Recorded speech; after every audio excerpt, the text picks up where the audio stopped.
Captain's Log, Subdate 200703.5. I tested the weapons on the satellite of unrequited love. Yeah, they work. Yeah, we won't talk about that.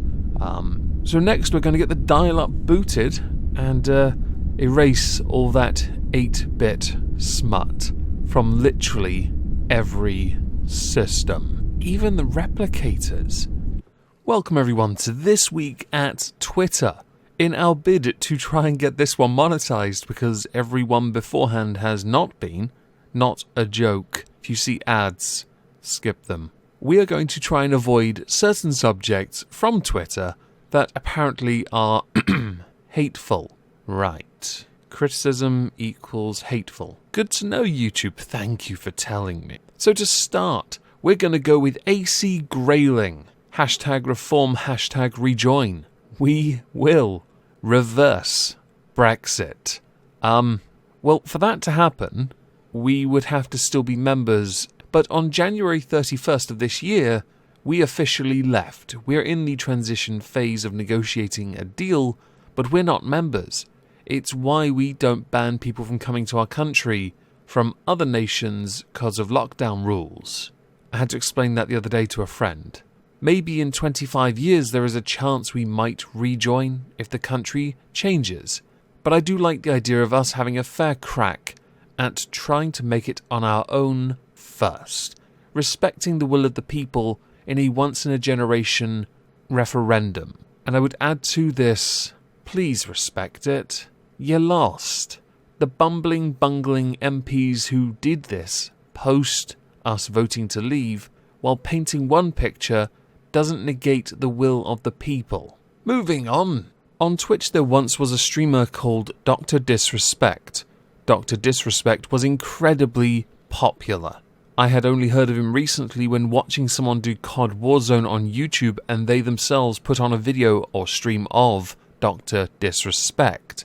He was very recently banned permanently by Twitch for reasons no one knows, because no one's going into it, and apparently this is getting very legal. For a number of days this week, Dr. Disrespect was trending on Twitter. Most drama channels covered this.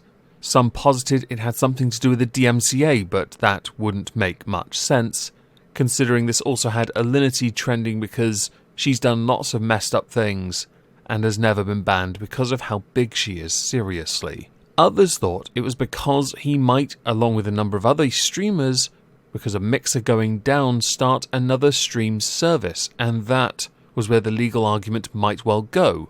There were some subreddits that discussed this, but one of the companies in question said no.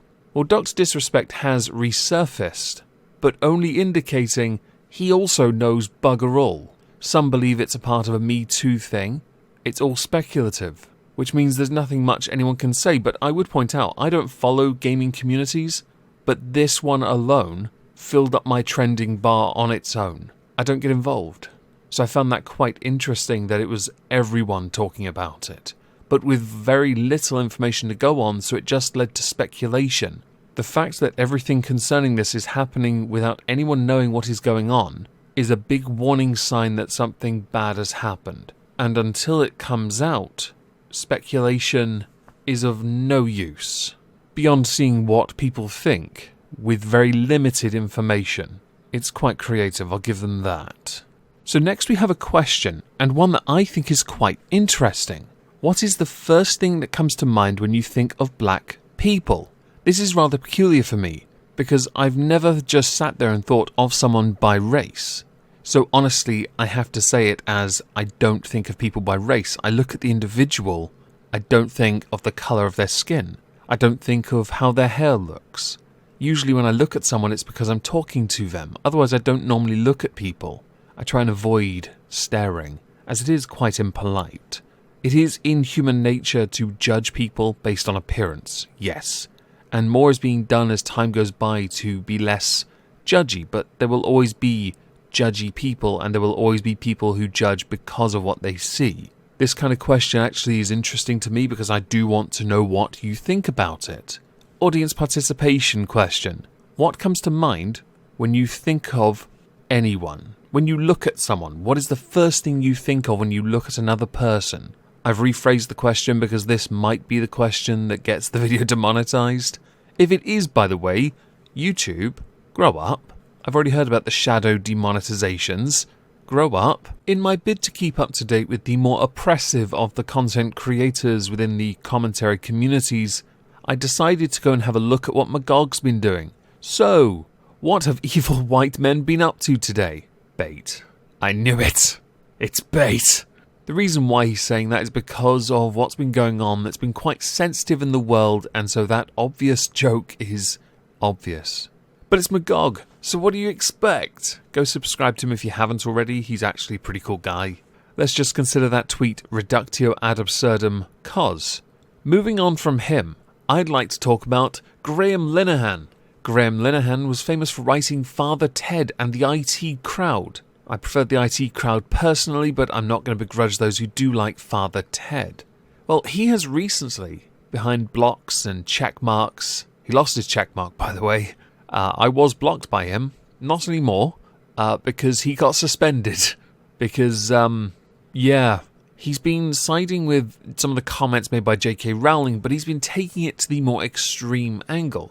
Now, I firmly believe in freedom of speech, of course I do. I am also acutely aware, though, of terms of service and purity testing those who use the site, who may well make remarks and comments they shouldn't make. So Graham Linehan might have breached the terms of service depending on which arbitrary reviewer decided it was best to yeet him from the site. I don't support him being yeeted from the site, I should say, but I do find it very amusing that he has been, because he's one of their own. If you understand that term, fantastic. One less person that's got me blocked, though. I consider that a win. Here on this channel, we take charges of certain crimes very, very seriously. Judge Moist is always on patrol. I may well have to do a Halls of Injustice just on Sue Hulk alone. Who is Sue Hulk? The wife of Count Dankula. What did she do? Her crime, you say? Well, she scooshed him. I've never heard this word before, but she apparently sprayed Mr. Dankula's peen with hairspray because it scared her. Maybe Dankula was right when he said, "I want to spare you from that annihilation."